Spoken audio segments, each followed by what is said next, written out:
कथा लेखन मतलब कहानी लिखना। कहानी सुनना सबको अच्छा लगता है, लेकिन कहानी लिखना भी आना ज़रूरी है। ढांचे के आधार पर कहानी लिखते समय क्या याद रखना चाहिए, ये अब हम देखते हैं। 1. ढांचा ध्यानपूर्वक पढ़ना और समझ लेना। 2. कहानी 3-4 परिच्छेद में लिखना। 3. कहानी में गांव का नाम, व्यक्ति का नाम लिखना। 4. कहानी भूतकाल में लिखना। 5. शीर्षक छोटा और आकर्षक लिखना। 6. अंत में सीख लिखना। 7. कहानी में मुहावरे, कहावतें, संवाद आदि का आवश्यकता के अनुसार उपयोग करना। नीचे दिए गए ढांचे के आधार पर कहानी लिखिए, उसे उचित शीर्षक दीजिए तथा सीख भी लिखिए।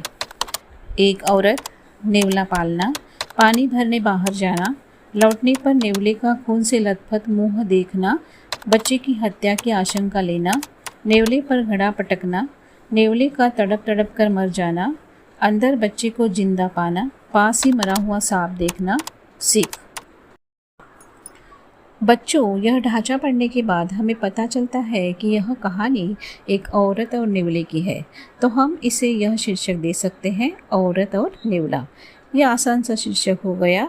या फिर इस कहानी में जो औरत है वह बिना सोचे समझे अविचार से नेवले पर घड़ा पटकती है, उसे मार देती है। इससे हम इस कहानी को यह शीर्षक भी दे सकते हैं, अविचार का नतीजा।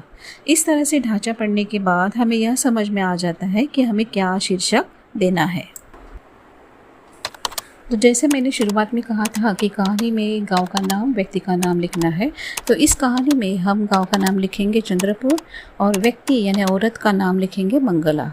और हमारी इस कहानी का शीर्षक है अविचार का नतीजा। तो चलिए अब कहानी लिखना शुरू करते हैं।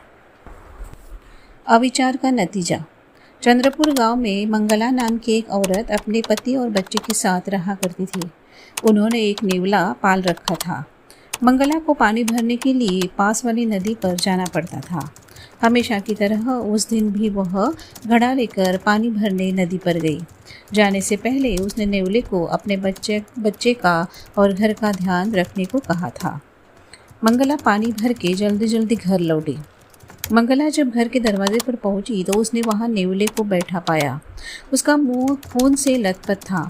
उसे देखकर मंगला को लगा कि नेवले ने बच्चे की हत्या की होगी, इसलिए उसने बिना सोचे समझे उस पर पानी से भरा घड़ा पटक दिया। नेवला बेचारा तड़प तड़प कर मर गया। मंगला दौड़ी दौड़ी अंदर की तरफ अपने बच्चे के पास गई।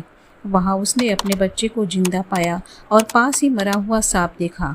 बिना सोचे समझे किए हुए अपने करतूत पर मंगला बहुत पछताई, लेकिन अब पछताने से कोई फायदा नहीं था। इस कहानी से हमें यह सीख मिलती है कि हमें हर कदम सोच समझकर उठाना चाहिए। तो यही हमारी सीख है, हर कदम सोच समझकर उठाना चाहिए। धन्यवाद।